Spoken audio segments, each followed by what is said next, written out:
Desenvolvimento do reino com Dom Dinis, que tinha o cognome de O Lavrador.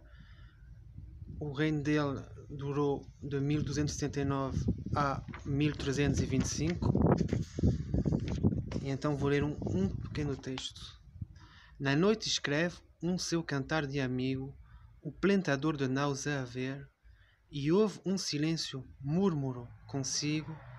É o rumor dos pinhais que com um trigo do império ondulam sem se poder ver. Fernando Pessoa. Então, Dom Dinis nasceu em Lisboa em 1261. Era filho de Dom Afonso III, a quem sucedeu e Dona Beatriz. Casou com Dona Isabel de Aragão, Rainha Santa Isabel. O pai de Dom Dinis contratou grandes mestres para cuidar da educação de seu filho. Domingos Jardo, português, e Américo Debray, francês.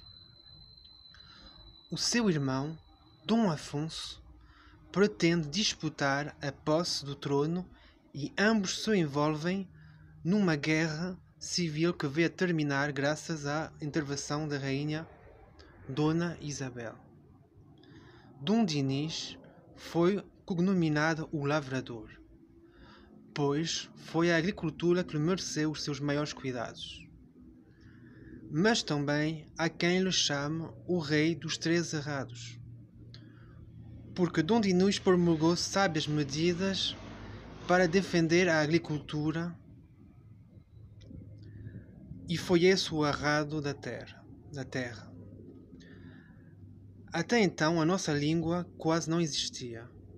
Dom Dinis protegeu as letras, fundou uma universidade e ele próprio foi o primeiro poeta do reino. Deu-nos assim o arado da língua. Plantando o pinhal de areia, tornou-se possível a conquista do mar.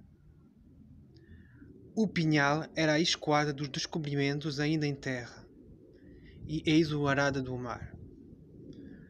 Política do fundamento de Dom Dinis. O reino só entrou em notável progresso quando cessaram as guerras entre mouros e cristãos.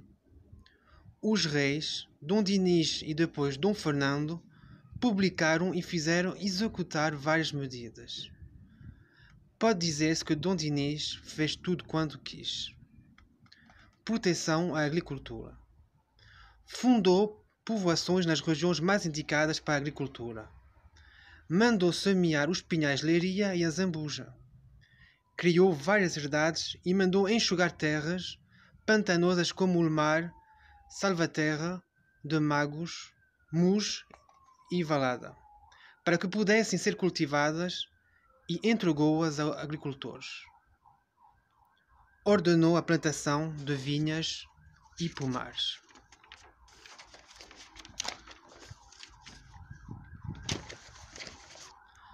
O pinhal de Leiria evitava que as areias da praia, trazidas pelo vento, não prejudicassem as terras das culturas. Também fornecia madeiras e lenhas. As madeiras do pinhal de Leiria serviram para a construção das naus que levaram os portugueses à descoberta de novos mundos. Proibiu as ordens religiosas de adquirirem mais terras. Procurou interessar os fidalgos pela agricultura, convencendo-os que não perderiam a sua nobreza por serem lavradores. Desenvolveu o ensino da arte da agricultura. Reedificou ou construiu numerosos castelos, sendo de destacar o de Pinhel, Braga, Castelo Rodrigo, Almeida, Leiria, Sabugal, Beja e Castelo de Vide. Dom Dinis concedeu forais em muitas terras e fixou as fronteiras do reino. Os mosteiros de Alcobaça e de Santa Cruz de Coimbra deram um grande impulso à agricultura. Finalmente, proteção ao comércio. Dom Dinis criou e desenvolveu as feiras e mercados, para que pudessem ser negociados os produtos da terra. Instituiu as feiras francas, onde os compradores e vendedores não pagavam impostos e não podiam ser presos por dívidas no decorrer das mesmas feiras. Para proteger o comércio marítimo, criou a Bolsa de Comércio no Porto. Celebrou o primeiro tratado de comércio com a Inglaterra em 1303, segundo o qual os mercadores portugueses podiam comerciar livremente na Inglaterra e os ingleses em Portugal. Proteção à indústria.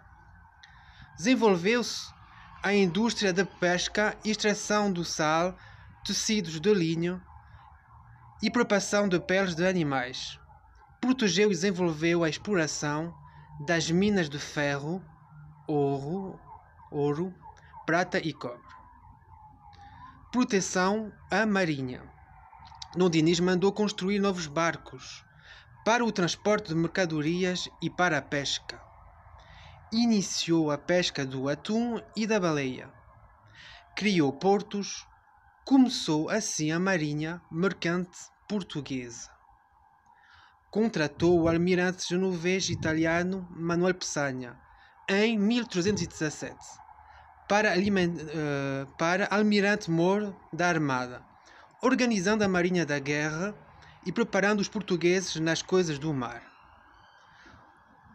Finalmente, Ordem de Cristo, a Ordem dos Templários, que entrou em Portugal quando governava Dona Teresa, mãe de Dom Afonso Henriques, foi extinta pelo Papa. Dom Dinis pediu ao Papa que fosse criada em Portugal a Ordem de Cristo, para a qual transitariam todos os bens pertencentes aos Templários no nosso país, evitando assim que as riquezas daquela ordem seguissem para o estrangeiro. O Papa acedeu pela bula de 1319. Vamos continuar. A primeira sede da Ordem de Cristo foi no Castelo de Castro Marim, passando definitivamente para o convento de Tomar. O infante Dom Henrique viria a ser o mestre da Ordem de Cristo, que teve uma ação gloriosa na expansão ultramarina de Portugal. Dom Dinis foi o primeiro grande estadista de Portugal. Dom Dinis, o rei, faleceu em 1325 e foi sepultado no convento de Odivelas, que ele mandou construir. Rainha Santa Isabel. Lá vem a Rainha Santa, que povo rei todo encanta. Rainha pela beleza, rainha pela virtude. Traz também no seu regaço rosas do jardim do paço, com que rei e corte ilude, mas com que vale a pobreza e aos enfermos da saúde. João de Deus. Dom Dinis casou-se com Dona Isabel de Aragão, senhora dotado de grandes virtudes. Muito piedosa e caritativa, socorria os mais necessitados, consolava os infelizes, visitava e curava os doentes, por isso o povo lhe chamava anjo de caridade. Bom, é verdade ou um mito? Essa é outra questão. Foi também um anjo de paz, na família e na nação. Contribuiu para estabelecer as pazes entre o marido, Dom Dinis, e o seu filho, que viria a ser o rei Dom Afonso IV, e entre Dom Dinis e seu irmão. Ainda em vida, o povo já lhe chamava Rainha Santa. Contam-se dela alguns milagres, sendo o mais conhecido o milagre das rosas. Então vou-lhes contar o milagre das rosas. Dom Dinis veio a perguntar-lhe: que levais no vosso manto, senhora? Nada que vos faz falta, senhor, são rosas. Como é possível rosas no inverno? Perguntou o rei muito admirado. Dona Isabel abre o regaço e caíram no chão as mais lindas rosas.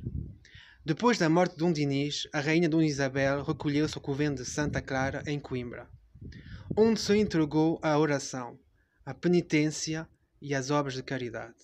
Faleceu em 1376 e encontra-se sepultado no convento de Santa Clara, em Coimbra, que ela fundou.